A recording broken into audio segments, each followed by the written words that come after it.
Hey YouTube, welcome back to my channel. If you're new here, my name is Melissa and this channel is all about psychiatric drug withdrawal reactions and recovery. And it draws on my 7 years of experience in this community and my own 4.5 year personal journey to recovery, as well as the thousands of conversations I've had both formally as a coach and informally, just from being in this community for so long.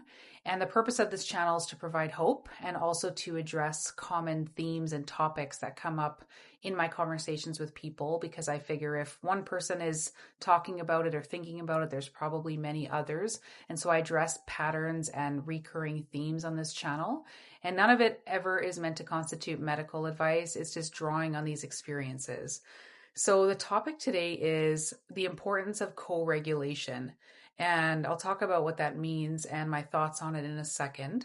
But before I get into it, I wanted to mention that I am doing coaching again. So 30 minutes and 60 minutes I offer in the form of video or audio calls. And you can check out the direct booking link in the description of this video. So co-regulation, what do I mean by that? Well, it's being around people in some capacity that help you regulate. So obviously in these states, these withdrawal states and reactions, you're in a pretty severe extreme form of dysregulation. And oftentimes I don't even like that word because I'm like, what does that even mean? But essentially the way that I think of it as normally, like your nervous system has this bandwidth. So you go through something stressful or several stressful things, and it's kind of like going like this, but then it bounces back and you have all this room to work with. So even if you have stressful things going on, you might lose a little bit of sleep here and there, you might have some extra anxiety, but you have all of this room, like this bandwidth to work with. And then once you go into withdrawal or have reactions, it's like your bandwidth is like this now. And so every little stressor takes you kind of to the max, or it could be like this way. So normally you have all of this to work with, and now you're up here. And so every little stressor like hits the top of the bucket and it causes these severe symptoms. And so that's the way that I picture it in my mind. And I mean, there's all kinds of things going on and theories about exactly what's happening physiologically, although it's very rare that I've ever seen in all my conversations with people something definitive that comes up in an actual objective, like medical scan or test. It's usually symptoms based. As you know, people are gaslit and told it's not possible, but all these people are having this shared similar experience. So obviously these drugs are doing something, and I experienced it. It was very real and horrifying and the worst experience of my life. But essentially you've got this like nervous system gone rogue. And it's interesting because I have seen in my one-on-one calls with people, I mean, all levels of this sort of spectrum or this range of severity and symptoms that happens to people from these drugs. So I've seen people, just absolutely rocking in terror akathisia. I've coached people in psychiatric hospitals. I've talked to family members. I've talked to people with, full-on movement disorders, like every severity I've seen.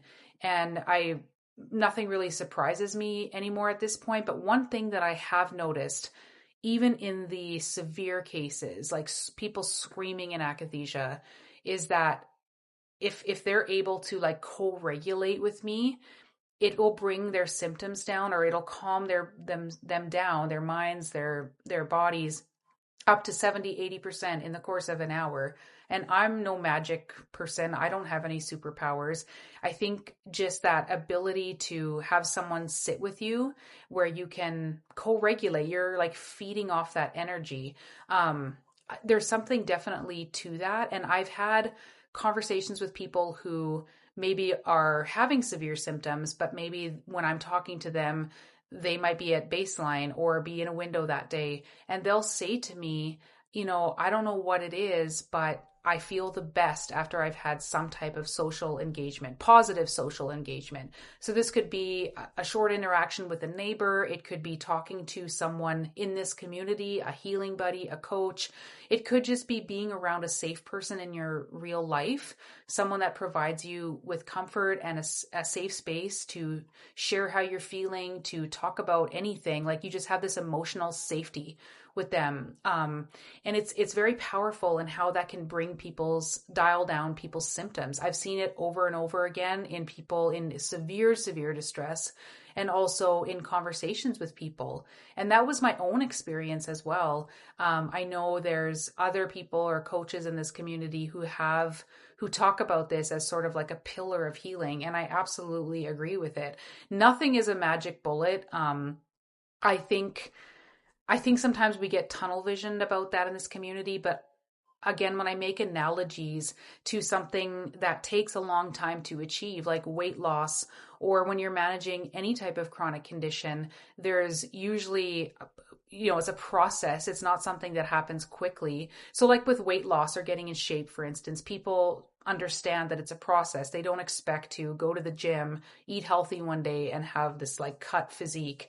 You understand that it's like a journey. It's the result of small decisions made consistently over a long period of time. And this is similar. So there's all these sort of pillars, and I think it's multifaceted, and things that are practiced over a long period of time are what help.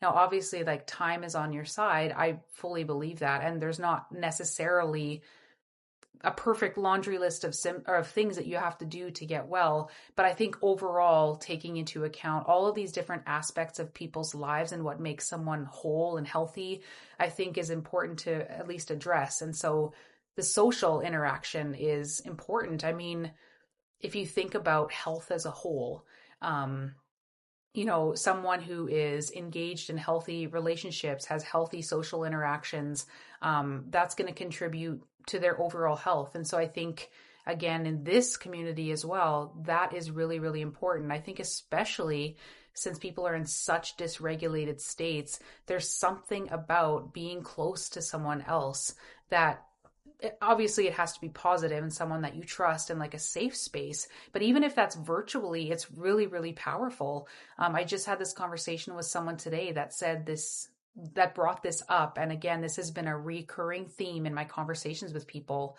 I don't know what it is, but when I talk to this person, I feel better after. Or I don't know what it is or why it happens, but after I've had, positive social interaction is when I feel normal or almost normal. And like all of those things are important. And again, another thing that comes up over and over and over when I talk to people, even people who have severe symptoms, is they'll say, when I'm on vacation, my symptoms are gone or nearly gone. And I know that there's this sort of trend on social media where people will say, I have a gluten intolerance, but when I go on vacation, like to Italy or somewhere with a predominant like pasta or bread or pasta or bread based diets, I actually feel better, when you'd think that I'd feel worse. So one of the conclusions that they draw is they must have different flour there or different wheat or different grains. And that might be true. I don't know for sure, but I saw someone comment on this once and said, I think you need to look at the whole experience. So what happens typically when people are on vacation? They walk more. They have way less stress because they're out of their daily hustle and bustle routine with commutes and getting kids off to school and rushing to work and having the pressures of a boss and providing and all those things. They tend to have a much more relaxed lifestyle. They tend to take more time for self-care. Maybe they're getting massages. Maybe they're, doing some retail therapy. All of these things are probably contributing to the person's digestive system calming down. And maybe the quality of food, I have little doubt that there's places that exist that have much less processed food than we have in North America and use different types of grains and harvesting methods or whatever. But I thought it was an interesting perspective because, again, I think we can get really tunnel visioned when it comes to things and very one-track mind. But all of these things, I think, make a difference and should be considered because I do think that this being a consistent trend in this community where people go on vacation and feel better, I don't think that's a coincidence. I think, again, they're able to like regulate. They're increasing that bandwidth. Their stress levels are lower. The things that are contributing maybe to their overall stress load every day is different. And why else would people's brains just take a vacation from their torture, their suffering, because they're on vacation, unless there's all of these factors coming into play. And so I think in the day-to-day sort of recovery of this process, that co-regulation thing is an important piece. And I know people will say to me like, oh, come on, Melissa, that's not going to help, and that's not going to help, and that's not going to help. But again, if you look at it as a process and as a journey, all of those little decisions and those little things you do every day over a long period of time add up and contribute to overall health. And so I think co-regulation and positive social interactions should absolutely be considered in this. And yeah, let me know your thoughts. Have you noticed anything like that?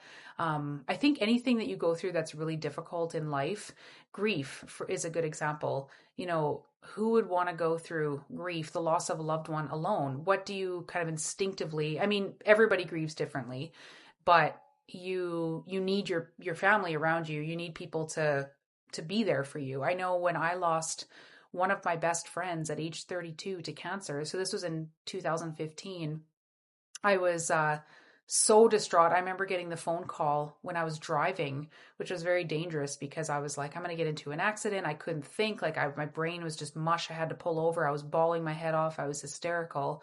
And the first thing I did was go to my workplace to be around, because I didn't have family at the time where I was living.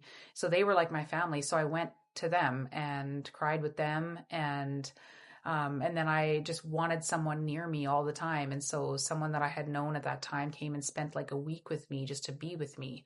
Now, obviously, some people maybe do want to be alone at that time, but you know, when grief happens and you're grief stricken, usually people come together. So it's that whole, like, we're social creatures, we're pack animals by nature. And so I think the importance of being around safe people, especially in this time, can't be overestimated. So just some thoughts I wanted to share. Let me know what you think about this and your experience of this, and I'll see you next time. Bye.